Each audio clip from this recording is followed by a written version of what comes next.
जैसा कि हम सबको पता है, रिसेंटली इलेक्शंस में नेशनल कॉन्फ्रेंस ने भरपूर वोट्स लिए, उनको लोगों ने भरपूर साथ दिया।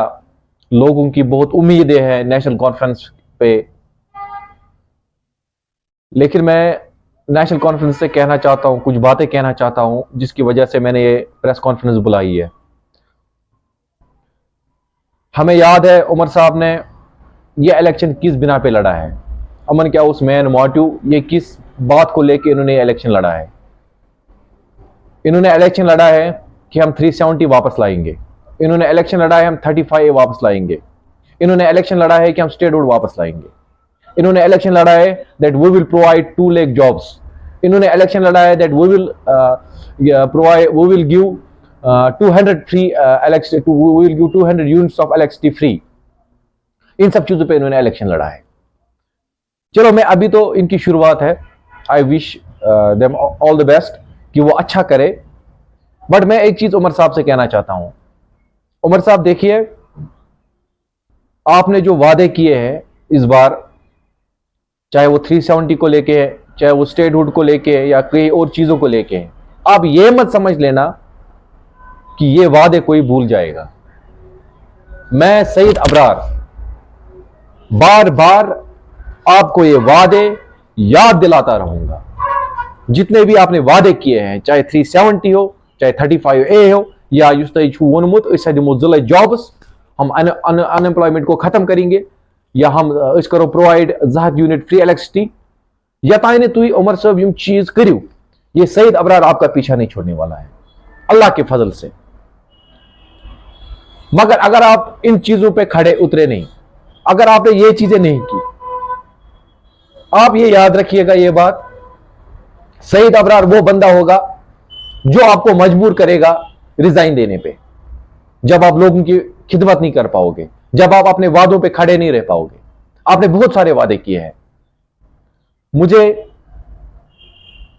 समझ में नहीं आ रहा है। तब से उमर साहब कहते थे जितनी भी छोटी पार्टीज यहां बनी है, चाहे अपनी पार्टी हो, पीपल्स कॉन्फ्रेंस हो, इन्होंने इनको डिफेम किया कि ये बीजेपी की बी पार्टीज है। इवन कि मैं बीजेपी से कहना चाहता हूं कि बीजेपी का जो नाम खराब कश्मीर में हुआ वो नेशनल कॉन्फ्रेंस की वजह से हुआ। अब मैं देख रहा हूं उमर साहब गले मिल रहे हैं होम मिनिस्टर से, उमर साहब गले मिल रहे हैं प्राइम मिनिस्टर साहब से। ये चीज मुझे समझ में नहीं आ रही है। इससे पहले इन साथ हुकूमत है, चाहे अल्ताफ बुखारी साहब हो, चाहे सजाद गनी, चाहे कोई भी हो, अगर तुम मोहम्मद का दिल कैसे इवन सामखिने, तब भी यही मसले थे। उमर साहब दोबन we have got more issues, हमारे पास मोर इश्यूज है, ज्यादा इश्यूज है 375 को छोड़ के। अच्छे वारिया बेच इश्यूज वो इंपॉर्टेंस नहीं दे रहे अब 370 कशो समझी जो कत मीन वार बिकॉज जैसा वन इम 370 खोता सा वन बाकी इश्यूज गो ये टाल रहे 370 को तन इलेक्शन लोग 370 पे या वन इंपॉर्टेंट इश्यूज। वही बात तो अल्ताफ बुखारी साहब भी कह रहे थे, वही बात तो सजाद गनी लोन साहब भी कह रहे थे, वही बात तो दीगर छोटी पार्टीज भी कह रहे थे। तम साथ तुम वन बी टीम तो सी टीम, तम साथ अगर समखान सेंटरस मज कहीं तुम कि मूजूब समखान, तुम्हें समखान इन्हीं मसलों के लिए जिसके लिए आप वहां पे गए हो।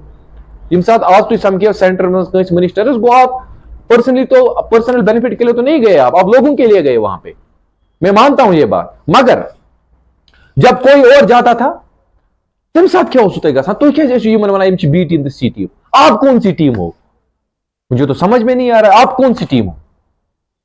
या तो हम बेवकूफ है, हमने आपको वोट दिए हैं, या तो आप हमें बेवकूफ बना रहे हो। मेरी आपसे गुजारिश है उमर साहब, I wish you all the best. मैं अल्लाह से यही दुआ करता हूं कि आपकी हुकूमत अच्छा काम करे।